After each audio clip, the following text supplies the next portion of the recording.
Nous allons ensemble prendre nos Bibles, nous allons lire 3 portions des Écritures. La première, nous allons la trouver dans 1 Pierre 2, 9. Et je dis encore merci au pasteur Noëlla qui n'est pas là, qui est en train d'abattre un travail dur là-bas et très difficile quand même, après des campagnes, des séminaires qui doivent continuer. Prions le Seigneur que Dieu puisse continuer à l'utiliser. Et merci à toute l'équipe pastorale, le comité, tous les frères et sœurs qui sont là pour faire avancer le cortège du Seigneur. Amen, amen.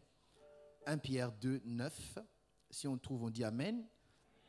Ensemble, nous allons lire à 3.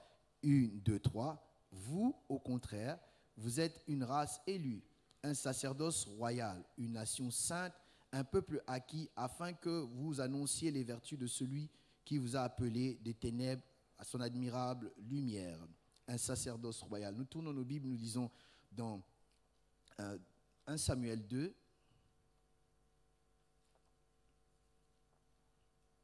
« 1 Samuel 2, 22 à 25. 1 Samuel, c'est dans l'Ancien Testament. 1 Samuel 2, 22 à 25. J'attends qu'on trouve, comme ça on va lire tous à haute voix. 1, 2, 3, si on a trouvé, nous allons lire à haute voix. 1, 2, 3. Élie était fort âgé et il apprit concernant ses fils, comment c'est à l'égard de tout Israël. Il apprit aussi qu'il couchait avec les femmes qui s'assemblaient à l'entrée de la tente d'assignation. Il leur dit, pourquoi faites-vous de telles choses? Car j'apprends de tout le peuple vos mauvaises actions. Non, mes enfants, ce que j'entends dire, ce n'est pas bon. Vous êtes... Si un homme pêche contre un autre homme, Dieu le jugera. Mais s'il pêche contre l'Éternel, qui intercédera pour lui? Et ils n'écoutèrent point la voix de leur père, car l'Éternel voulait les faire. Et nous tournons encore pour lire dans Josué, chapitre 24, verset 15.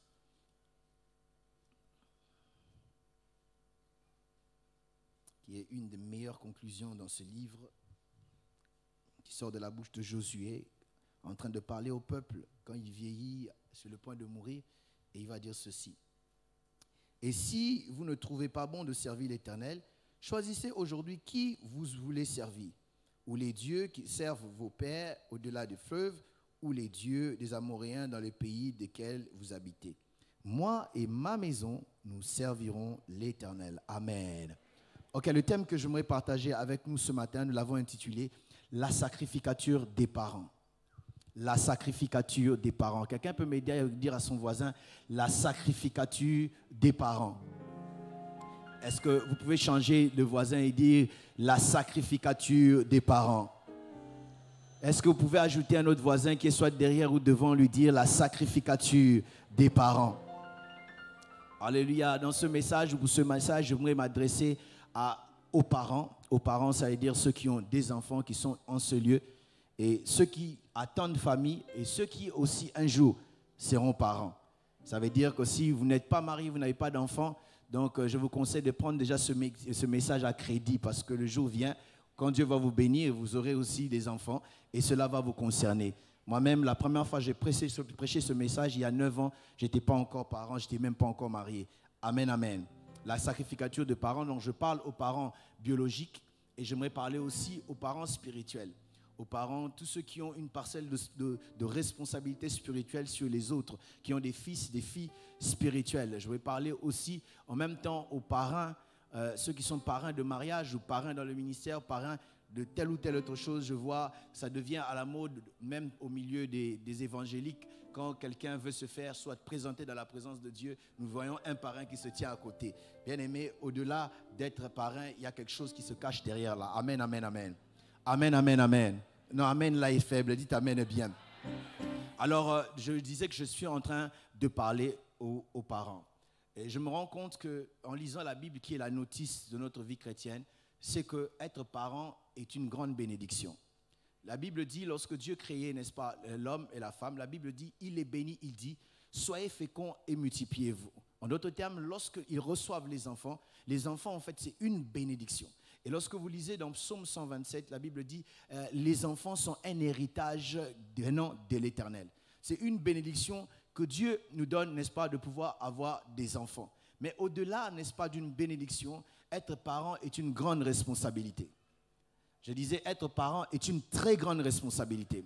C'est beau, n'est-ce pas? On arrive à faire des fêtes, à être content, surtout si c'est un premier enfant que nous avons dans la famille. C'est une très bonne chose. Mais au-delà de cela, c'est une très grande responsabilité que d'être parent. Que d'avoir, n'est-ce pas, les gens derrière soi. Que les enfants biologiques comme des enfants spirituels, c'est une grande responsabilité. Je vois les gens courir et vouloir, n'est-ce pas, avoir ce titre, par exemple, de père, que ce soit spirituel ou bien, n'est-ce pas, père biologique, mais qui ne sont pas toujours là pour la responsabilité qu'il faut. Et surtout, nous qui sommes enfants de Dieu, nous avons une grande responsabilité, surtout pour des temps comme ceci. Nous avons, nous parents, responsabilité, n'est-ce pas, de pouvoir, parce qu'en tant que responsable, nous aurons des comptes à rendre pour ces enfants. Parce que la responsabilité veut dire la nécessité morale de remplir un devoir ou un engagement.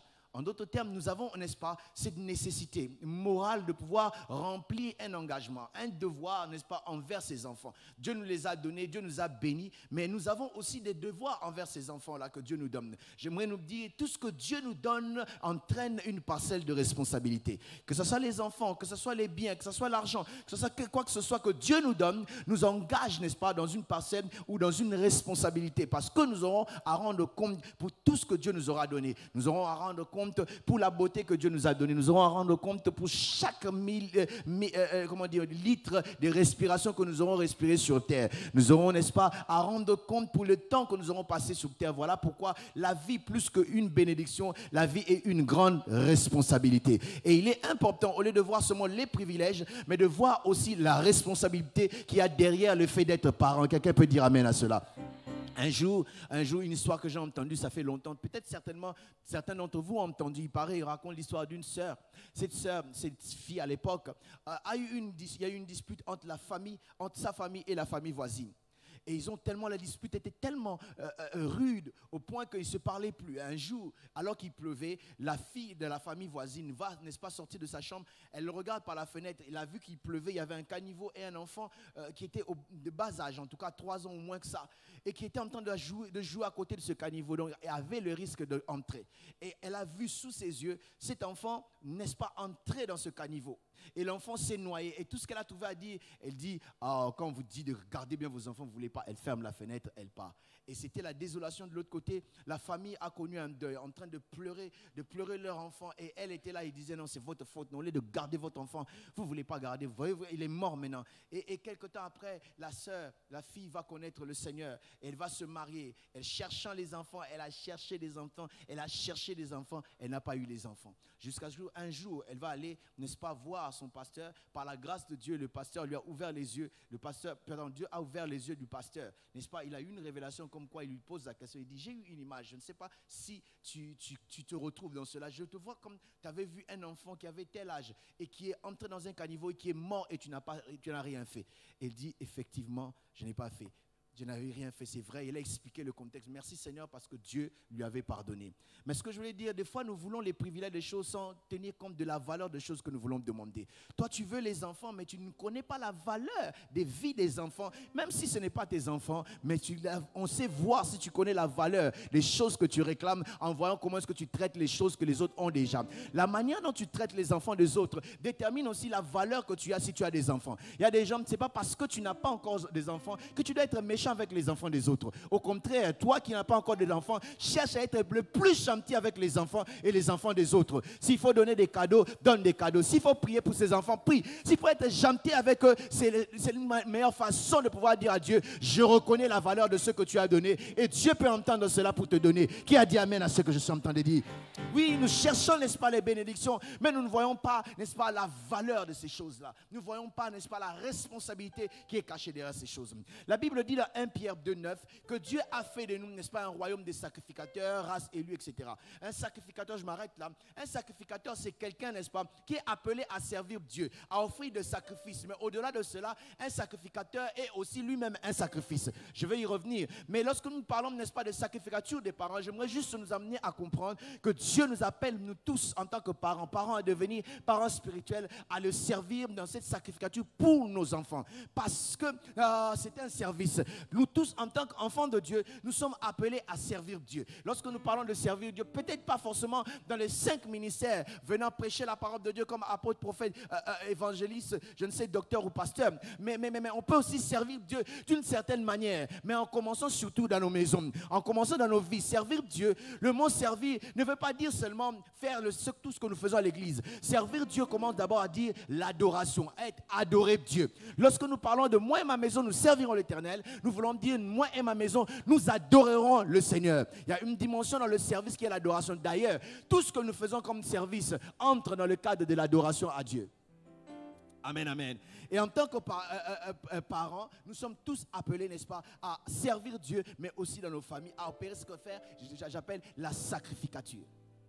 Nous avons lu ce texte dans 2 Samuel, dans 1 Samuel, excusez-moi, 1 Samuel chapitre 22, 25. On nous parle de Élie. Élie, c'était un sacrificateur. Ça, ce n'est pas Élie le prophète. Parce que dans la Bible, on parle de Élie le prophète. Et là, on parle de Élie le sacrificateur. Élie le sacrificateur avait des enfants. Il faisait le service, mais il avait les enfants qui n'étaient pas du tout exemplaires. Ces enfants étaient le contraire de ce qu'il devait être en tant que fils de sacrificateur. Ces enfants faisaient des choses qui ne plaisaient pas, n'est-ce pas, à Dieu. Au point que la Bible dit que leur père apprit. Ça m'étonne. Lui qui habite avec ses enfants, qui a grandi avec, qui a élevé ses enfants. Certainement, c'était à une époque où les enfants étaient déjà mariés et les enfants avaient déjà grandi. Mais il a appris des autres ce que les enfants faisaient parce que lui-même, il ne savait pas. Lui-même, il n'était même pas au courant. Lui-même ne savait pas. C'est étonnant de voir qu'il y a des choses qui se passent dans nos familles que les parents ne savent même pas. Comment est-ce que l'enfant est? Comment est-ce que l'enfant vit? Les parents ne savent pas. Je disais que Élie ne savait pas cela. Nous nous vantons aujourd'hui dire, j'ai entendu des gens, moi je suis venu d'une famille chrétienne. Oui, notre famille c'est une famille chrétienne. Tu entends un parent dire que oui, ma famille est une famille chrétienne. Tu peux être dans une famille chrétienne, soi-disant, mais l'enfant qui est né dans une famille chrétienne agit comme plus que même un païen. D'ailleurs, le fait de naître dans une famille où papa et maman sont chrétiens, parlant en langue, ne fait pas de toi enfant de Dieu. La Bible dit à tous ceux qui l'ont reçu, il leur a donné le pouvoir de devenir enfants de Dieu. On ne devient pas enfant de Dieu par héritage de filiation ou génétique. On devient enfant de Dieu lorsque nous recevons le Seigneur Jésus comme Seigneur et Sauveur. J'ai vu, moi, ceux qui se disent enfants d'une famille chrétienne, grandis à l'église, mais ils font des choses abominables, mais dans l'église. Un jour, je suis allé dans une conférence, c'était à Dublin, en Irlande. Et nous venions d'une veillée à l'église chez nous. Après, nous sommes allés à la conférence en question. Et tellement que j'étais fatigué, je n'ai pas pu supporter de me tenir parce que je commençais à dormir. Je dis, je vais me reposer avant que la parole puisse commencer. Et puis, je viendrai pour écouter la parole. Et avant cela, c'était la louange, c'était l'adoration. Et j'ai vu une sœur qui chantait au micro. Il y avait un frère qui battait tam-tam. Très bien, le culte se passait. Et puis moi, je suis allé me reposer. À un moment, je ne comprends pas. On dirait qu'il y avait des gens. J'étais dans la voiture. J'ouvre les yeux. Je vois la fille, non, le garçon qui sort, qui se met à côté de la voiture. Il ne me voyait pas parce que c'était au parking. Il faisait noir. Et la fille sortit après, juste à côté de là où j'étais. Ils commencent à s'embrasser pendant le culte. Le culte est en train de se passer là-bas. Mais eux, ils sont sortis pendant la pause pour aller faire des choses pendant les cultes. Et les parents sont des chrétiens. Les parents sont des responsables dans cette église-là. Mais les enfants regardent ce qu'ils sont en train de faire. Quelque part, il y a quelque chose que les parents ont manqué pour que les enfants se retrouvent là. Et j'étais choqué dans mon cœur de voir que comment est-ce que pendant le culte, et c'est pire encore de voir les enfants de ceux qui s'appellent chrétiens être perdus à l'église. Il a grandi à l'Écodim. Et à l'Écodim, il sert même à l'église, protocole, je ne sais pas moi, dans la chorale ou fait quoi que ce soit. Mais la vie n'a rien à voir avec la parole de Dieu. Je disais, bien aimé, ce n'est pas parce qu'on a grandi dans une famille chrétienne que ça fait de nous enfants de Dieu. Mais c'est comme, n'est-ce pas, un morceau de bois. Tu peux le jeter pendant 100 ans dans la mer. Il ne deviendra jamais un poisson ni un crocodile. Il va rester seulement un morceau de bois. Parce que sa nature n'a pas changé. Ce n'est pas parce qu'on a donné naissance à nos enfants, on avait déjà Jésus, que l'enfant devient chrétien. Non, c'est comme une femme qui va dans un garage. Vous savez qu'un garage, c'est fait pour les voitures. Mais si une femme accouche dans un garage, est-ce que l'enfant sera voiture? Non, je pose la question. Est-ce que l'enfant sera voiture? Elle ne sera pas voiture. Il reste enfant, comme les autres enfants, qui a besoin de faire une rencontre avec le Seigneur. Et cela est possible seulement si les parents comprennent qu'ils ont un rôle à jouer. J'ai vu des gens dans une église, je ne citerai pas le nom, ça ne se passe pas ici en France non plus. Le groupe de louange et d'adoration, pendant le culte, ils chantent, ils conduisent les gens dans la présence de Dieu, entre guillemets. Après la parole, eux ils sortent, ils partent au McDo, quelque part près de l'église. Certains prennent leur burger, les autres fument, l'autre prennent du chanvre. Et puis ils vont revenir aux heures des offrandes, ils viennent encore. Et le pasteur ne dit rien. C'est un problème. Et ce n'est pas normal. Ce n'est pas normal. Cela veut dire quelque part, il y a eu une faille. Il y a une faille. C'est vrai, en tant que sacrificateur, nous ne sommes pas Dieu. En tant que sacrificateur, parents, nous ne sommes pas ceux qui maîtrisent toutes choses, mais nous avons un rôle à jouer. Aujourd'hui, on est en train de parler d'une loi qui fait polémique dans les réseaux sociaux. Et les autres sont en train de paniquer. Si tu paniques maintenant, tu paniques en retard parce que le diable a commencé à agir avant. La Bible dit dans Apocalypse 12:12, malheur à toi terre, car l'ennemi est descendu au milieu de toi, sachant qu'il a peu de temps, animé d'une grande colère, sachant qu'il a peu de temps. Et il n'épargne personne, et il multiplie des stratégies pour détruire. Et l'une des stratégies, c'est de détruire depuis l'enfance. Je me rappelle, j'étais en deuxième année primaire, c'est CM2 ici en France, CM2. Moi j'ai étudié le système belge pour retrouver. Deuxième année primaire, c'est quoi? CM2. Même moi là. Bon, moi, j'ai étudié le système belge, C1. Et en deuxième année primaire, il est arrivé un temps où mon prof était malade. Et puisqu'il était malade, on a scindé la classe en deux. Une classe va en deuxième A, je ne sais pas si ça se passe comme ça en France. Deuxième A, les autres en deuxième C, moi j'étais en deuxième B.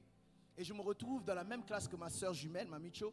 Et son prof, des fois, au lieu de nous enseigner, et il nous disait, nous étions enfants, j'avais 7 ans à l'époque. Il nous dit, oh non, si vous avez un peu d'argent, donnez seulement l'argent. Et moi, je veux commencer à vous raconter des histoires. Et nous, enfants que nous étions, puisque nous aimions les histoires, on lui donnait l'argent. Et il commençait à nous enseigner. Il nous a raconté plutôt une histoire. Un conte, si vous voulez. Une histoire où on parlait d'une sirène. Et dans cette histoire, il a expliqué même comment faire pour invoquer une sirène. J'avais 7 ans, mais je vous dis, jusqu'aujourd'hui, je sais comment. Et curieusement, cela a fait naître en moi un grand désir de vouloir voir une sirène. Je cherchais à voir une sirène. Je voulais vraiment voir une sirène. Ne vous en faites pas, je n'ai jamais vu, à part à la télé. Alors, j'avais ce grand désir, mais je vous dirais qu'est-ce qui m'a stoppé. Mais il y a une chose qui me stoppait. J'habitais pas très loin du fleuve Congo, pour ceux qui connaissent. Et souvent, on allait là-bas avec les amis. À chaque fois qu'on était là, moi, j'avais ça en image. Moi, j'avais envie de faire ça. Il fallait chanter, il fallait faire ceci. Je savais. Même aujourd'hui, je connais la chanson, mais je ne t'apprendrai pas. Parce que je les mets dans les oubliettes. Alors, pour le faire, et j'étais tout le temps tenté à le faire. Bon, je ne sais pas. Est-ce que cette personne-là le faisait avec intentionnellement? Ou peut-être c'était un hasard comme ça et le diable en a profité. Peut-être c'était un hasard. Peut-être je ne connais pas son visage. Peut-être son nom je peux retrouver. Mais je ne sais, je ne connais même plus l'histoire. Mais cette chose-là, comment invoquer une sirène, c'est resté dans ma vie. Et vous ne pouvez pas savoir combien il y a des gens du diable dehors là qui cherchent à faire du mal à nos enfants, qui cherchent à s'aimer des mauvaises semences pour pouvoir les détruire. Je ne sais pas si c'était vrai. Bien aimé, laissez-moi me dire que le diable a commencé à agir. Il n'a pas commencé à agir par cette loi-là. Le diable a commencé à agir depuis longtemps. Et il agit pour pouvoir détruire le diable, les enfants. Et je peux vous dire, chers parents, surtout vous qui avez des enfants qui ont 16 ans, 17 ans, 18 ans, qui commencent à grandir, de jeunes filles. Laissez-moi vous dire que tout le monde ne voit pas vos enfants comme leurs enfants. Il les voit de certains comme des proies.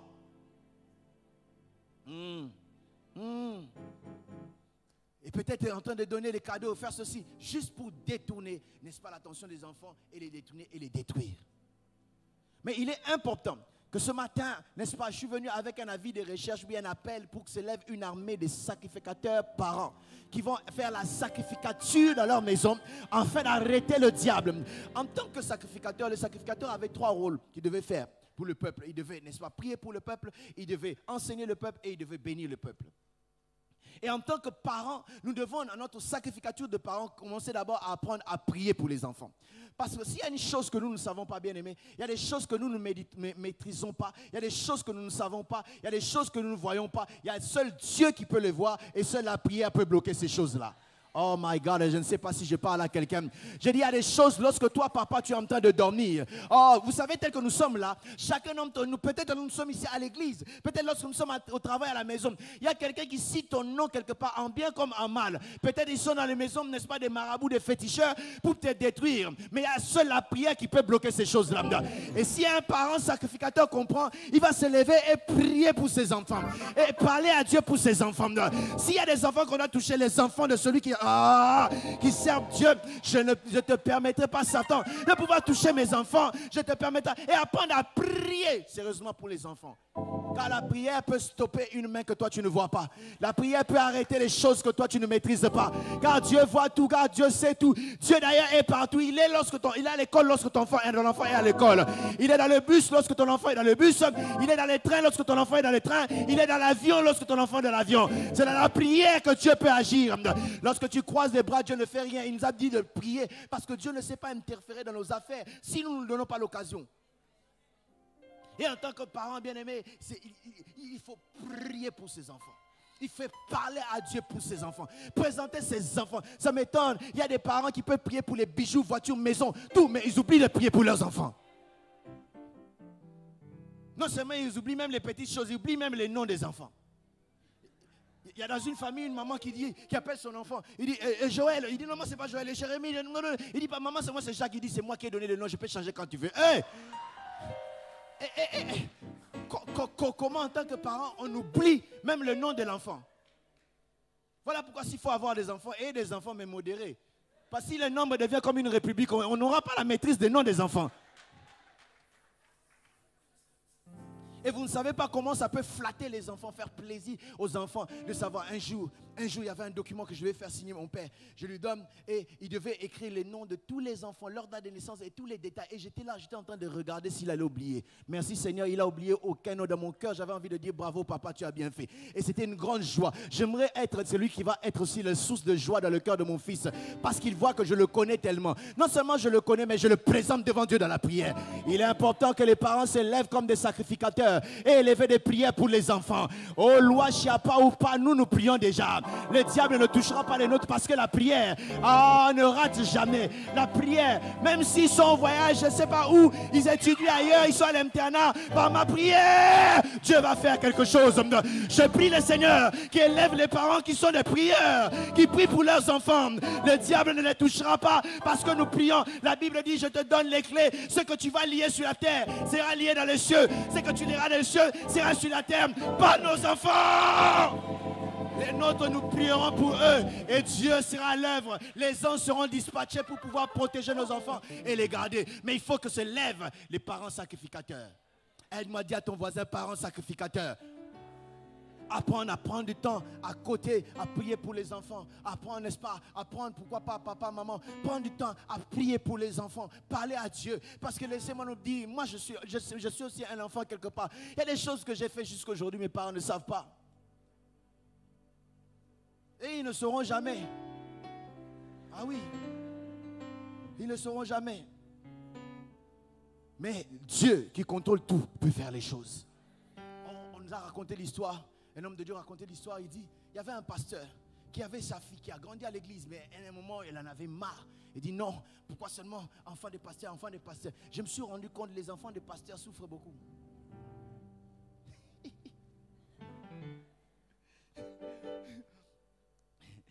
Ils souffrent beaucoup.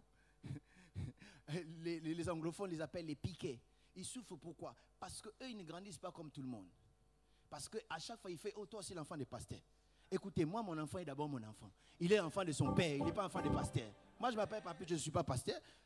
Mon nom, ce n'est pas pasteur. Ça, c'est le travail. Et cette pression, si elle est mal dirigée, bien aimé, les enfants de pasteurs se sont déformés et n'ont pas droit aux erreurs comme les autres. Quand il faut les erreurs, on dramatise ça. C'est des hommes comme tous les enfants. Alors la fille, n'est-ce pas, tellement que c'en était trop. Elle dit non, c'est comme ça, moi j'arrête ce soir. et je vais retourner, je vais aller dans le monde. D'ailleurs, elle n'était même pas convertie. Elle va dans le monde et elle suivait, n'est-ce pas, un groupe de rock. Un groupe de rock, les gens de rock qui ne cachent pas qu'ils sont des satanistes. Elle suivait, et dans chaque concert de ces gens-là, qu'est-ce qui se passait? Il devait venir choisir quelques filles qui devaient aller avec elle. Et elle a tout le temps tenté dans les concerts. Quand elle suivait, c'était toujours pas son tour.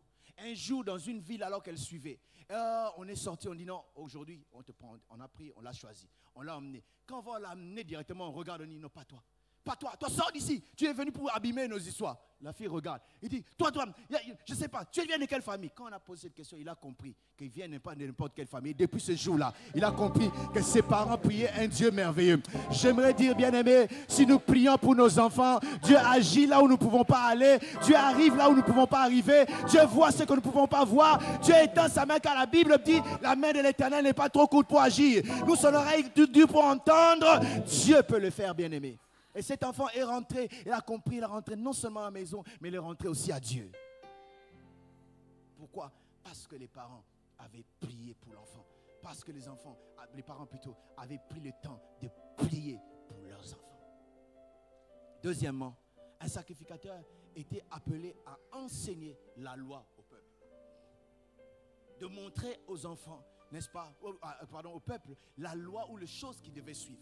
La Bible dit dans Proverbe 22 que enseigne l'enfant, instruit l'enfant selon le chemin qu'à suivre. Quand il deviendra grand, il ne s'en détournera pas. Il y a des choses bien aimées que nous enseignons aux enfants.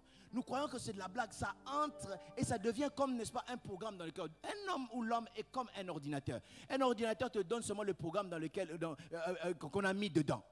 Et un enfant de même, il y a des choses quand nous instruisons, surtout quand ils sont à bas âge, et que nous instruisons des choses, bien aimé, cela entre et ça devient même comme des antivirus que eux-mêmes ne sauront pas maîtriser. Apprendre à enseigner la loi aux enfants. Apprendre à enseigner. Ça m'étonne, il y a des familles chrétiennes, papa prie bien, maman prie chrétienne, parlant en langue, mais les enfants font n'importe quoi, dans leur téléphone, il n'y a que des ria, des bions, et ceux qui sont africains, dans leur téléphone, il y a des fa, et des ko, et tout, même, il n'y a que ce genre de musique. Moi, je n'ai pas cité les noms des gens ici. Pourquoi vous rigolez? Mais ils sont des chrétiens, ils ne s'occupent pas de ça. Regardez l'ordinateur des enfants, peut-être rempli de films qui ne peuvent pas glorifier le Seigneur. Leur téléphone, surtout en ce moment où on ne peut pas toujours conduire. On dit à l'enfant, va dormir, mais à 1 heure, il ne dort pas. On l'a dit aux informations, on se rend compte que les enfants ne dorment pas parce qu'ils ont toujours leur téléphone avec eux. Mais en tant que sacrificateur, nous sommes appelés à enseigner les enfants, n'est-ce pas, les voies à suivre. À l'âge de 5 ans, j'allais dans une église, on m'a emmené dans une église évangélique. À l'époque, et j'ai appris certaines choses. C'est vrai que je n'avais pas vraiment donné mon cœur à Christ, mais j'avais des valeurs. Et puis après, plus tard, je vais entrer dans une école catholique et je savais bibliquement parlant que certaines choses qu'on nous demandait là-bas n'ont rien à voir avec la Bible. Quand on me demandait de faire le signe de la croix, je savais semblant, je ne faisais pas. Quand il fallait prier, je faisais seulement le Notre Père. Mais je ne faisais pas. Et quand ils allaient dans leur dame, là, moi je n'allais pas dans leur dame. Ils appellent ça Notre-Dame, moi j'appelle ça leur dame, là. Pourquoi? Parce qu'en moi, il y avait des choses qui avaient été sémées, des choses qui avaient été dites. Mais après, l'influence m'a trouvé. J'ai vu que tous ceux qui faisaient baptiser et communier, on faisait des fêtes pour eux. Moi aussi, j'ai voulu faire ça, j'ai fait les baptêmes, j'ai fait les trucs. Mais dans mon cœur, malgré ça, je savais que ce n'était rien. Parce qu'il y avait quelque chose qui résonnait. Je veux dire quoi, bien-aimé? Il y a des choses que nous déposons dans le cœur de nos enfants, qui restent, qui les accompagnent, qui résonnent. Et surtout quand nous prions, Dieu les fait résonner dans les moments les plus importants. Quand ils sont entre deux chemins croisés, ils veulent choisir prendre le mauvais, Dieu commence à les déranger. Pourquoi? Parce que tu as enseigné des choses et puis tu as prié, Dieu amplifie cela dans le cœur et cela donne la direction aux enfants. Et ils étaient appelés, n'est-ce pas, à pouvoir enseigner, n'est-ce pas, la loi aux enfants, pour leur dire ce qu'il fallait faire ou ne pas faire. Pour savoir comment leur faire réagir. Là, en parlant de l'enseignement, il faut savoir que dans l'enseignement, il y a cette dimension qu'on appelle l'initiation. On est en train de l'initier, l'apprendre. Souvent, quand on parle de l'initiation, dans l'église, les enfants ont peur. Parce que le mot initiation a toujours été lié à l'initiation à la sorcellerie, l'initiation à la magie. Non, l'initiation à la vie aussi existe. Et nous pouvons commencer à initier les enfants, n'est-ce pas, dans le chemin de la parole de Dieu. Si vous lisez dans le livre de Timothée, Paul qui dit, la foi qui était dans ta grand-mère Loïs, qui est descendue jusqu'à toi. Donc ça veut dire, il y avait une lignée, il y avait une initiation, n'est-ce pas, du chemin de Dieu. Et nous devons apprendre à initier l'enfant. Je le vois, par exemple, chez moi, à la maison, des fois avant de dormir, ma femme prend mon fils, il le met à genoux, elle parle et puis elle dit Amen. Il ne dit rien, mais il dit Amen. Je dis merci, il ne comprend pas, mais c'est une initiation. C'est une initiation que nous, en tant que parents, nous devons faire avec nos enfants. Leur, n'est-ce pas, apporter les choses. Dire, par exemple, cette chose-là, c'est pas bien, ça te conduit dans ceci. Tu laisses et la prière va faire. L'erreur que certains parents peuvent faire, c'est de pouvoir pousser, imposer la vie chrétienne aux enfants. La vie chrétienne ne s'impose pas. La vie chrétienne, c'est vie. Parce que l'expérience que toi, tu as avec Dieu, moi, je n'ai pas encore eu. Je ne peux vivre que ce que tu vis si j'ai l'expérience que toi, tu as. Toi, tu veux que je vive comme toi alors que je n'ai pas l'expérience que tu as. Non, c'est impossible. Tout ce que je peux faire, je monte le chemin. Lorsque l'expérience va rencontrer, n'est-ce pas, l'enseignement, ça va donner une vie et une vie puissante. Et c'est important aujourd'hui déjà de commencer à les faire, de les exposer quand même à des bonnes choses aussi qui peuvent les enseigner, à l'exposer des fois à la Bible, à acheter aux enfants la Bible par exemple. Il y a les Bibles pour enfants où on montre les images de Jonas, on montre le temple de David, même s'il ne comprend pas tout, mais qu'il puisse déjà avoir quelque chose parce qu'on commence à enseigner, à initier l'enfant sur le chemin de Dieu. Et cela est très très important de pouvoir, bien aimé, initier les enfants, les apprendre, les enseigner. Je disais, quand on parle de l'initiation, on demande aussi qu'il y ait un modèle. Tu ne peux pas initier à l'enfant quelque chose pour lequel toi tu ne fais pas, quelque chose que tu ne fais pas. Tu ne peux jamais dire, n'est-ce pas, à l'enfant de faire des choses que toi-même tu ne fais pas. Il y a des gens qui peuvent aller prier, aller prier, aller prier. Surtout les papas, pas les papas d'ici. Hein? Oh non, allez à l'église. Lui, il ne va pas. Oh, nous allons prier, mais lui, il ne prie pas. Et quand il faut faire une prière, il dit, oh, balance madame, balance un peu une petite prière là. Lui, il ne prie pas. Nous devons être nous-mêmes les exemples. Pour ceux qui ont une langue en dehors du français que nous parlons en France, qui ont une langue, on dirait une langue maternelle par exemple, je me pose la question, où est-ce que vous avez appris cette langue, dans quelle école? Dans quelle école avez-vous appris cette langue-là? Vous vous rendrez compte dans aucune école. C'était seulement parce que vous voyez les gens parler autour de vous. Et directement, et j'étais étonné dans le groupe des gens avec qui nous sommes partis au Congo. Né ici, grandi ici. Et quand nous sommes allés à l'hôpital pour parler aux malades,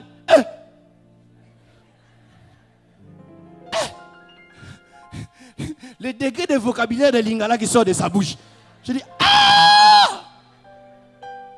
au point qu'ils ont contaminé nos... J'ai pas envie d'afficher les gens. Je disais, on a appris ça nulle part. Mais c'est seulement parce qu'il était dans la maison. C'était la vie de la maison, ça nous a initiés. On a commencé à comprendre. Moi, je comprends très bien le Swahili parce que je passais le temps souvent avec les amis qui, chez eux, ils parlaient cette langue-là, le Swahili. Et ce qui fait que quand tu parles le Swahili, je comprends. Mais seulement si je dois parler, je mélange et le français, l'anglais et les autres langues pour parler, mais je comprends très bien. Parce qu'autour de cette famille-là, il y avait l'esprit de cette langue-là, le Swahili. Mais je ne suis pas de là. Pour dire quoi, bien aimé, que dans l'initiation, l'esprit des choses que vous mettez à l'avant dans la maison entre dans les enfants et les enfants commenceront à imiter sans faire un effort. Quand ils vous voient, n'est-ce pas, prier, l'enfant va commencer à prier sans faire l'effort. Mon fils n'a que moins de 3 mois, mais je l'ai surpris plus d'une fois. Pendant l'adoration, il se met à genoux aussi. Il adore, il regarde, il rigole, il adore. Pourquoi? Parce qu'il voit les autres le faire. Quand il vient à l'église, voilà pourquoi ne laissez pas les enfants amener à l'église. Merci pour l'amen là, merci. Que Dieu te le fasse aussi pour tes enfants. Quand tu les auras, qu'ils soient des enfants initiés dans le chemin de Dieu. Bien-aimés, initiés par l'esprit qui est à la maison. Vous êtes des modèles. Les parents ne doivent pas être un modèle de dispute et de combat. L'enfant regarde déjà des films d'action à la télé. Il n'a pas besoin de lui donner ça en live. Il n'en a pas besoin. Il a besoin d'être initié à suivre Jésus-Christ. J'ai dit moi-même, amen. Que le combat entre papa et maman, des disputes, des insultes devant l'enfant. Et vous serez étonnés. Un jour, j'étais en Belgique. J'étais dans une famille, un ami à moi, qui a grandi au Congo. Et j'entends son fils dire quelque chose en lingala. Il dit, je vais te taper. Ah! J'ai dit, qui a montré à l'enfant ici dire ça? Cet enfant est né ici. Il n'a jamais été en Afrique. Comment il peut dire ça? Ça veut dire que c'est quelque chose qui s'est dit à la maison. J'épargne de ceux que j'ai vus à l'église. Ça, je vous épargne. Qui disent des choses, c'est en fait, il a appris parce qu'il y a des choses qui passent dans leur maison. Des choses qui se passent dans leur maison, il a appris et il vit comme ça. Il y a des gens qui exposent leurs enfants devant que des théâtres. C'est comme si j'ai parlé à quelqu'un ici.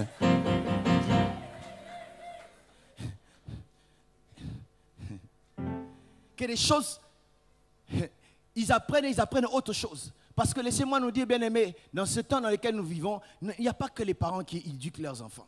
Ils partagent l'éducation avec la télé, avec l'internet, avec l'école, avec les stars, avec la mode, avec les films, avec les chansons, avec toutes ces choses-là. Et nous prenons peu de temps de pouvoir enseigner, de pouvoir inculquer la loi de Dieu à nos enfants. Les inculquer à donner les offrandes à Dieu. La plupart, quand ils donnent... Bon, vous allez remarquer, quand nous donnons les offrandes, pour la plupart, nous avons tendance à froisser ça dans nous-mêmes. Vrai ou faux? Non, vrai ou faux? Mais vous savez que ce n'est pas biblique. Quelqu'un me dirait que non, ce que ta main gauche donne, la Bible parle en ce cas de l'aumône, pas de l'offrande. La preuve, l'offrande c'était des bœufs. Comment tu peux cacher les bœufs? Ah, comment tu peux cacher? Vous savez où est-ce que nous avons tiré ça? Pour la plupart qui sont venus de la maison, et on avait toujours, et là-bas on ne nous demandait même pas de donner quelque chose d'important. Tu peux donner ce que tu veux, même une pièce rouge de 1 centime, ce n'est pas grave. On peut donner. Et ce qui fait que quand nous venons dans le Seigneur de foi, nous n'avons pas appris de notre enfance. C'est difficile de pouvoir donner à Dieu d'un bon cœur. Voilà pourquoi en tant qu'en parent, enseignons nos enfants même à donner à Dieu. Lui donner quelque chose pour donner à Dieu. Et des fois, tu le fais exprès. Tu viens avec un gros montant. Tu donnes à l'enfant pour que l'enfant puisse donner. Quand il comprendra, il dit, ah, à Dieu on peut donner aussi un gros montant. Il connaîtra la valeur de ces choses-là. Je dis amen moi-même. Donc je disais, n'est-ce pas, on montre par l'initiation, on montre, n'est-ce pas, quand il y a des modèles, mais on montre aussi par la discipline. Il est important qu'il y ait la discipline. Beaucoup d'enfants ne vont pas m'aimer par rapport à ce que je vais dire. Parce que la discipline est très importante, elle dresse l'enfant. Le fouet ne doit pas manquer dans nos maisons.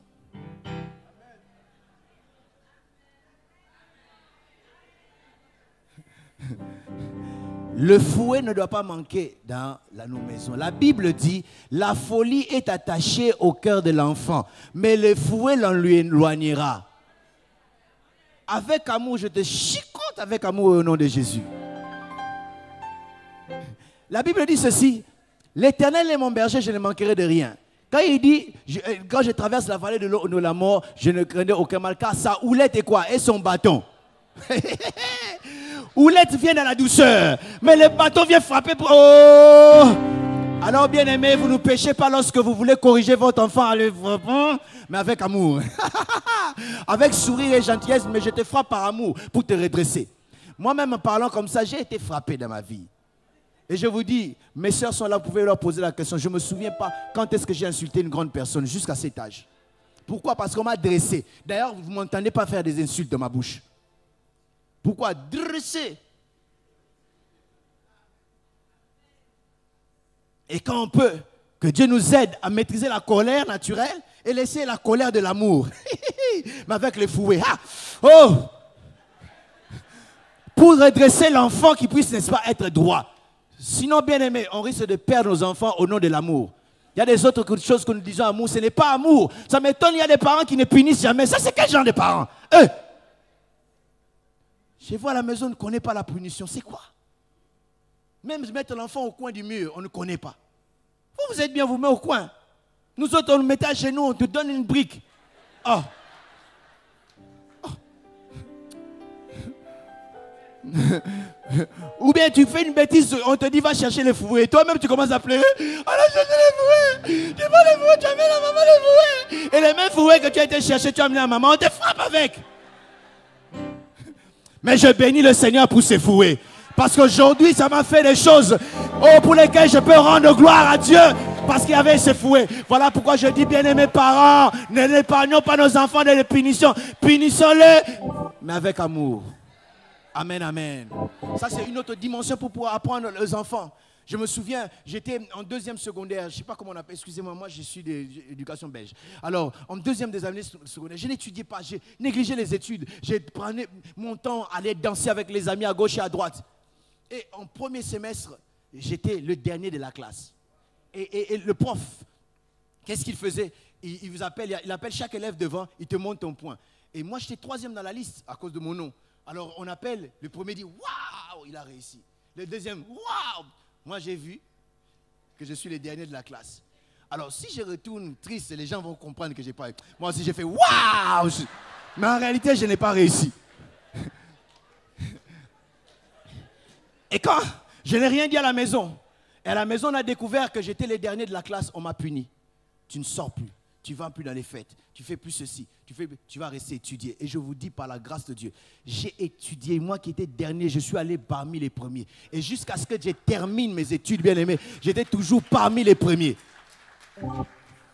Non, je ne suis pas comme les parents qui disent toujours les premiers. Moi, je n'ai pas dit les premiers, je suis parmi les premiers. Pourquoi? Parce que la discipline a fait sortir quelque chose de bien qui était en moi. J'ai appris à étudier. Je pouvais étudier chaque matin avant d'aller à l'école. J'étudie d'abord avant d'aller à l'école. Et j'arrive là-bas, j'ai réussi. Donc ça veut dire que l'intelligence, il y avait. Mais il fallait le fouet pour faire sortir l'intelligence. Voilà pourquoi je dis, bien aimé, la punition est une bénédiction aussi pour les enfants quand nous le faisons avec amour, avec un objectif. Parce que même Dieu qui nous aime, il nous châtie. Amen, amen. Amen, amen. Oh, gloire au Seigneur. Et la troisième des choses que devait faire un sacrificateur devait bénir le peuple.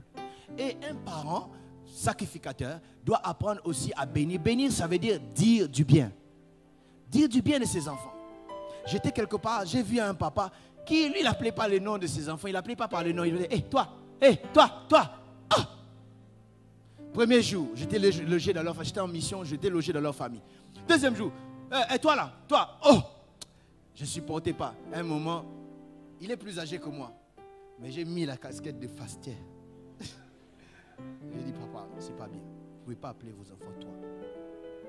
Et puis il s'est réveillé. Bon, ce n'est pas de sa faute. Vous savez, il y a d'autres personnes qui reproduisent ce qu'ils ont vu aussi dans leurs parents. Mais nous sommes différents parce que nous avons l'éducation de la parole de Dieu qui est la lumière qui nous éclaire. Et nous, à notre tour, nous reproduisons quelque chose d'autre. Que des parents qui ne font qu'insulter. Ils sont professionnels en insultes. Et surtout, excusez-moi, ces mamans ne sont pas ici. Hein. Ces mamans qui aiment insulter les enfants. Regarde la tête moche comme son père. Mais tu oublies que son père, c'est ton mari. Qui l'avait choisi? C'est toi-même. Donc, ils insultent papa par ricochet. Regarde la tête comme son père. Et au lieu de dire des bonnes choses, on dit que des mauvaises choses. Toi, tu es bête. Tu n'iras jamais de l'avant. Même si on est sous la colère, bien aimé, il ne faut jamais faire sortir ça de son enfant. Même s'il a échoué. Quand on partait en Afrique, on regardait un film que j'ai vraiment aimé, j'ai même pleuré. Et dans ce film, il y avait un enfant qui ne réussissait pas à l'école, qui était turbulent, qui ne voulait pas, qui n'étudiait pas. Le vrai problème, c'est qu'il avait un grand frère. Le grand frère était mort. Quand le grand frère est mort, la douleur était tellement grande dans la famille, ça détruit toute la famille. Et son père commençait à dire, moi je n'ai pas d'enfant, mon seul enfant que j'avais est mort. Et lui, il entendait cela. Et à chaque fois qu'il venait, il savait qu'il n'allait pas réussir. Même le prof, son prof disait que toi tu es bête, tu ne peux pas réussir. Tout le monde, et lui-même savait qu'il était bête, parce qu'on lui avait toujours dit qu'il était bête, et on lui avait toujours présenté qu'il était bête. Jusqu'à ce qu'un professeur est venu. Ce professeur s'est investi en lui, et il a cru en ce garçon. Ce garçon a, quand on pose des questions, normalement il ne levait pas la main. Ce jour-là, il a levé la main. Et le prof dit, regarde-moi celui-ci, tu lèves aussi la main? Il dit, vas-y, parle. Il a répondu, non, tu as triché, tu as triché. Ainsi de suite. Bref, l'enfant va réussir avec 80%. Mais l'autre prof là ne croyait toujours pas. Il a accusé à la justice. La justice est venue. Et on a fait le garçon seul. Et le garçon a fait 100% cette fois-là. Pourquoi? Il y avait quelqu'un qui croyait en cet enfant-là, qui disait du bien de cet enfant. Je ne sais pas qu'en est-il de toi, mais moi je vais être ce parent qui dit du bien de mes enfants. Je crois que mes enfants iront loin. Je ne sais pas qu'en est-il de toi, mais je crois que mes enfants seront les meilleurs enfants. Les meilleurs enfants parce qu'ils seront intelligents et ils sont intelligents. Ils sont bénis. Même si tu n'as pas encore d'enfant, il n'est pas encore né. Dans les ventres, impose ta main, commence à bénir mon enfant. Tu dis ton enfant, moi tu ne seras pas dans l'homosexualité. Toi mon enfant, tu ne ne seras pas dans la drogue, tu ne seras pas dans la prostitution, je te bénis, tu seras l'enfant qui servira Dieu. Oh, apprendre à dire des bonnes choses aux enfants. Oui, ça ce n'est pas bien, mais tu peux faire mieux parce que je crois en toi, tu es intelligent. Dire des bonnes choses aux enfants. Quand ils sont habitués à entendre les bonnes choses aux enfants, ils ne seront ni intimidés par qui que ce soit. Des fois, nous nous étonnons de voir l'enfant, tu regardes son copain et tu regardes le copain de l'enfant. Oh, et la famille de laquelle l'enfant est venu. Il n'y a pas de rapport. Tout simplement parce que ce gars-là a su lui dire des choses que toi, papa, maman, tu ne lui as jamais dit. L'enfant fait des coiffures, papa ne dit rien, maman ne dit rien. L'enfant a réussi à l'école, on ne dit rien. Mais quand un bandit va lui dire dans le chemin, en route, qu'est-ce qu'il fait? Au moins, il y a quelqu'un qui croit en lui. Et en tant que sacrificateur, nous sommes appelés, n'est-ce pas, bien-aimés, à bénir nos enfants, à dire des bonnes choses à nos enfants. La nuit, quand tu te réveilles, tu le fais, tu bénis. Moi, il m'arrive la nuit, quand je me réveille, je commence à bénir et ma femme et mon fils. Ils ne savent pas, je l'ai dit. Et je les bénis. Ils sont en train de dormir, mais j'ai béni. Des fois, papa, tu sors, maman, tu sors, tu entres dans les chambres des enfants. Tu prononces des paroles de bénédiction qui entrent même dans leurs rêves, qui changent leurs rêves. S'ils rêvaient en petit, cette parole entre dans leurs rêves. Ils rêvent en grand et ils commencent à soupirer à des grandes choses. Parce que nous sommes des bénis bénisseurs. Je disais, nous sommes des bénis bénisseurs. Et nous devons apprendre à bénir. Écoutez bien aimés, la bénédiction a toujours été plus forte que la malédiction. Oh, je disais, la bénédiction a beaucoup plus des effets que la malédiction. Loi, chiapa ou pas, nous bénissons nos enfants. Toi, mon enfant, toi, tu ne t'égareras pas. Parce que la main de Dieu va être sur toi. Elle va te protéger. Bénissons et ne maudissons pas, la Bible nous dit. En tant que sacrificateur bien-aimé, apprenons à bénir nos enfants. Et je termine en disant, un sacrificateur doit être d'abord lui-même un sacrifice. Lui-même doit être un exemple. Vivre comme un exemple. Oh, le plus grand héritage qu'un parent peut laisser à ses enfants, c'est le Dieu qui l'a servi. Et qu'au point que demain, lorsqu'ils viendront, qu'ils soient capables de dire comme les enfants d'Israël, le Dieu d'Abraham, de Jacob et d'Isaac. Tu peux laisser les maisons, ils peuvent vendre et retomber encore par terre. Mais si tu laisses Dieu, Dieu ne le vend pas, Dieu ne tombe pas, Dieu ne meurt pas. C'est le plus grand héritage que nous pouvons laisser à nos enfants. Oh, je ne sais pas si je suis en train de parler à quelqu'un. J'aimerais qu'en mourant, que mon fils puisse servir le Dieu de son père. Parce que le plus grand héritage, c'est Dieu. Car Dieu peut tout donner. L'argent que nous cherchons, c'est Dieu qui l'a. L'intelligence, c'est Dieu qui l'a. Si Dieu lui donne, laisse Dieu, je lui ai tout donné. Mais si tu n'es pas un exemple toi-même, bien-aimé, c'est difficile que l'enfant puisse aimer ton Dieu. Quand l'enfant voit combien est-ce que toi, tu ne donnes pas l'importance à ton Dieu, tu viens en retard comme tu veux, comme si tu faisais un privilège à Dieu à l'église. Il y en a qui s'arrangent. L'adoration est déjà finie. Ok, on peut écouter la parole. Moi, je vais pour la parole. Le culte, c'est un rendez-vous du donner et du recevoir. Je viens écouter de la part du Seigneur, mais je vais lui donner aussi mes louanges et mon adoration. Quand nous ne sommes pas des exemples, l'enfant voit combien tu changes les hommes qui entrent. Il y a lui qui est tonton. Tu présentes ça, c'est tonton, hein, c'est votre papa. Après, ça change. C'est votre tonton et c'est votre papa. C'est votre tonton. Et puis tu dis, oh, ne sors pas. Mais non, tu n'es pas un exemple toi-même. Si tu veux apprendre par l'exemple, je dis amen moi-même et je regarde personne. Je vais prêcher, ne vous inquiétez pas. Oui. Combien de papas ou de tontons tu as présenté aux enfants? Protège tes enfants. Oh, je disais, protège tes enfants aussi. Sois un exemple. Si tu n'es pas un exemple, ma soeur, mon frère, bien-aimé, tu es en train de détruire tes enfants. Quelle image nous pouvons donner à nos enfants? La sacrificature de parents. Plaise à Dieu que nous puissions laisser un héritage à nos enfants. Et cet héritage s'appelle Dieu. Personne ne peut déléger Dieu. Personne ne peut voler Dieu. Personne ne peut, n'est-ce pas, faire des choses fraudées pour arracher Dieu à nos enfants. Même s'ils sont dans un trou noir, Dieu peut être là. Même s'ils sont dans un bus, Dieu peut être là. Même s'ils sont dans un engin spatial, Dieu peut être là. Il n'y a aucun endroit où Dieu ne peut pas être. Voilà pourquoi, je ne sais pas, qu'en est-il de toi? J'aimerais être ce sacrificateur qui apporte Dieu à mes enfants. Si tu veux être celui-là, est-ce que tu peux te lever, prier avec moi et dire, Seigneur, aide-moi à avoir l'esprit d'un sacrificateur qui est un exemple pour ses enfants. Un sacrificateur qui prie pour ses enfants. Un sacrificateur qui fait tout pour que les enfants puissent réussir. Ah, il prie pour eux, il les enseigne, il les bénit. Élève ta voix là où tu pries, commence à parler à Dieu. Tu dois être ce sacrificateur exemplaire. Élève ta voix, parle à Dieu. Oh, j'entends quelqu'un prier, parler à Dieu. Oh, quelqu'un puisse élever la voix et prier, parler à Dieu. Oui, mes enfants biologiques, mes enfants spirituels. Alléluia. Oh, les filles dans le mariage. Pelezi palakata. Tu as fait des années. Tes enfants sont mariés. Plaise à Dieu que ces enfants suivent l'exemple comme toi, papa, maman. Ah, le travail de prier n'est pas encore fini pour les enfants. Que leurs enfants soient aussi bien éduqués, connaissent le chemin de Dieu comme toi tu as pu montrer à tes enfants. Shada. Élève ta voix, commence à parler à Dieu. Hey. Hey.